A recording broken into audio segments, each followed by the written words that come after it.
नमस्कार। आज मैं आपको बायोटेक्नोलॉजी की ही एक ब्रांच है जिसे हम जेनेटिकल इंजीनियरिंग भी कहते हैं या जेनेटिक इंजीनियरिंग भी कहते हैं। जेनेटिकल इंजीनियरिंग वास्तव में आज की जो वर्तमान समय की बहुत ही महत्वपूर्ण जो शाखा है बायोटेक्नोलॉजी के अंतर्गत, जिसमें बहुत सारे जेनेटिकल चेंजेस करके हम मनुष्य समाज को लाभदायक उत्पाद या लाभदायक चीज़ें लाभ दे सकते हैं। आनुवंशिक अभियांत्रिकी का मुख्य उद्देश्य है कि स्वस्थ जीवन हो, मनुष्य का अच्छे उत्पाद प्राप्त हो और लंबे समय तक रोग रहित जीव उत्पन्न हो। वैज्ञानिकों द्वारा जो हमारा आनुवंशिक पदार्थ है डीएनए की संरचना में आवश्यकता अनुसार हेरफेर करने को जीन मैनिपुलेशन या जेनेटिक इंजीनियरिंग कहते हैं। इसका मतलब है कि जो हमारा जेनेटिकल स्ट्रक्चर है या जो मटेरियल है डीएनए, अगर हम उसमें हेरफेर कर दें टेक्नोलॉजी की सहायता से और हम उसमें से जो बेकार चीज़ें हैं, नुकसानदेह चीज़ें हैं, उनको बाहर निकाल दें और उसके पश्चात जो हमें आनुवंशिक पदार्थ मिलेगा वो एकदम प्योर मिलेगा। इस जो संपूर्ण प्रक्रिया है, इसको जो किया जाता है उसे हम जेनेटिकल या आनुवंशिक अभियांत्रिकी कहते हैं।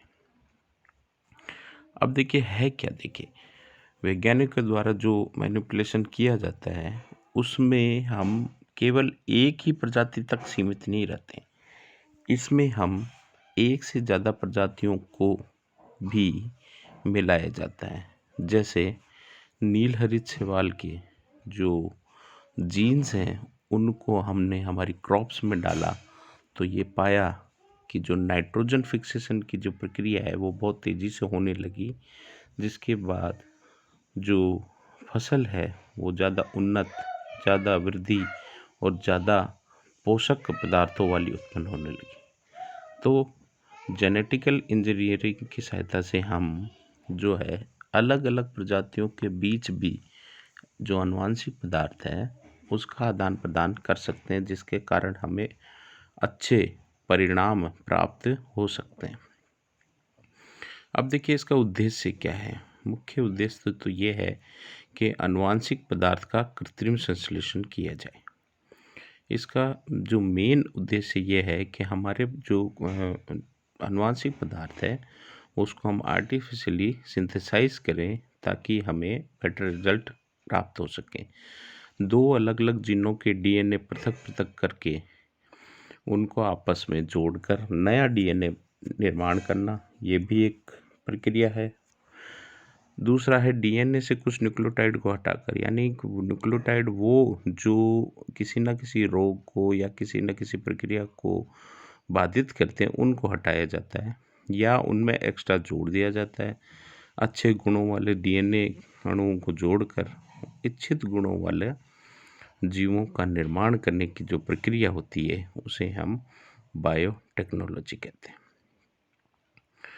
अब देखिए बायोटेक्नोलॉजी के वास्तव में हम रिकॉम्बिनेशन डीएनए टेक्नोलॉजी भी कह सकते हैं। इसका मतलब है कि हम किसी भी डीएनए को, मनुष्य के डीएनए को या पौधों के डीएनए को जो है रिकॉम्बिनेंट कर सकते हैं, पुनर्संयोजित कर सकते हैं। कहने का मतलब यह है कि उस डीएनए से हम बहुत सारे जो हिस्सों को है उनको काट कर निकाल भी सकते हैं, उनमें जोड़ भी सकते हैं। ये जो सारी जो प्रक्रिया होती है इसे हम जेनेटिकल या जेनेटिक इंजीनियरिंग की सहायता से करते हैं, पर इस टेक्नोलॉजी को हम रिकॉम्बिनेंट डीएनए टेक्नोलॉजी कहते हैं। इनमें दो अलग अलग स्रोतों से लिए गए डीएनए को जोड़कर नया डीएनए बना दिया जाता है। इस डीएनए को बैक्टीरिया में पहुंचाकर इसकी अनेक प्रतिलिपियां तैयार की जाती हैं। इस प्रकार दो अलग अलग स्रोत से डीएनए खंडों को जोड़ने से जो नया डीएनए बनता है उसे हम रिकॉम्बिनेंट डीएनए कहते हैं, और इस प्रक्रिया को हम रिकॉम्बिनेशन कहते हैं। जैसा कि आज वर्तमान में हमें जो उन्नत जीव रोग रहित प्लांट्स हमें जो मिल रहे हैं, वो सब जो है वो रिकॉम्बिनेंट डीएनए टेक्नोलॉजी की सहायता से। आजकल जो लेबोरेटरी में ऑर्गन्स का कल्चरेशन हो रहा है, नई वैक्सीन्स का निर्माण हो रहा है, बहुत सारी एंटीबॉडीज़ का निर्माण हो रहा है, वो सब जो है वो इस जेनेटिकल इंजीनियरिंग यानी रिकॉम्बिनेशन डीएनए टेक्नोलॉजी की सहायता से संभव हो पाया है। अब देखिए क्रियाविधि क्या है, किस प्रकार से ये सारा प्रोसेस होता है, इसको हम 5 भागों में मुख्यतः बांट सकते हैं। पहला है डीएनए का वांछित खंड तैयार करना। पहले तो हमें एक डीएनए यानी कि एक जेनेटिकल मटेरियल चाहिए जिसको हम रिकॉम्बिनेंट यानी पुनर्संयोजित करेंगे। उसके लिए हमें डीएनए चाहिए। तो सबसे पहले हमें एक वांछित खंड तैयार करना होता है। दूसरा है वाहक डीएनए का चयन, यानी ऐसे डीएनए का चयन किया जाता है जिसमें वो वाहक खंड जो है वो स्थानांतरित किया जाएगा और वो उसे एक अलग जगह पर स्थानांतरित करेगा। तीसरा है रिकॉम्बिनेंट डीएनए को पोषक कोशिकाओं में प्रवेश कराना, यानी उसकी हमें जो डीएनए प्राप्त हो उसकी कई कॉपीज तैयार करनी है।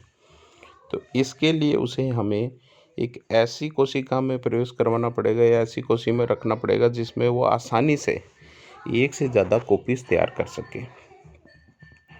चौथा है पुनर्योजन। जो रिकॉम्बिनेंट डीएनए है उसे हम जीवाणु कोशिकाओं का चयन कर उसमें संवर्धन, क्योंकि बैक्टीरिया जो है बहुत तेज़ी से संवर्धित करते हैं, यानी उनकी जो गुणन की प्रक्रिया है वो बहुत तेज़ी से होती है, यानी एक से वो हज़ार लाख में होने में बहुत कुछ ही दिन या समय महीनों का या सेकंडों का समय लगाते हैं।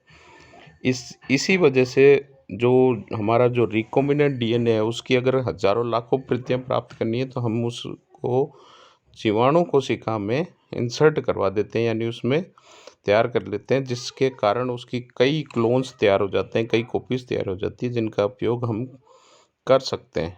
अब जो प्रतिलिपि या क्लोन प्राप्त हुआ है उसे हम संबंधित कोशिका में स्थानांतरित करके उसके द्वारा पदार्थों का संश्लेषण कर सकते हैं।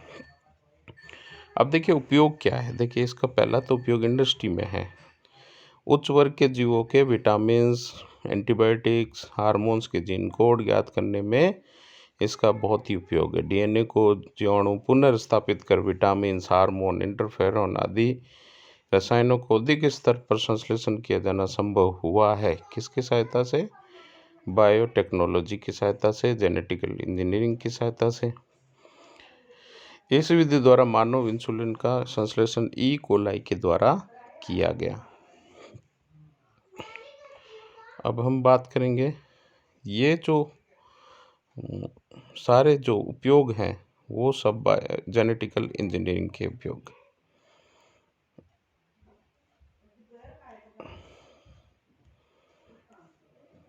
दूसरा उपयोग जो इसका है वो है मेडिकल यूज़ में।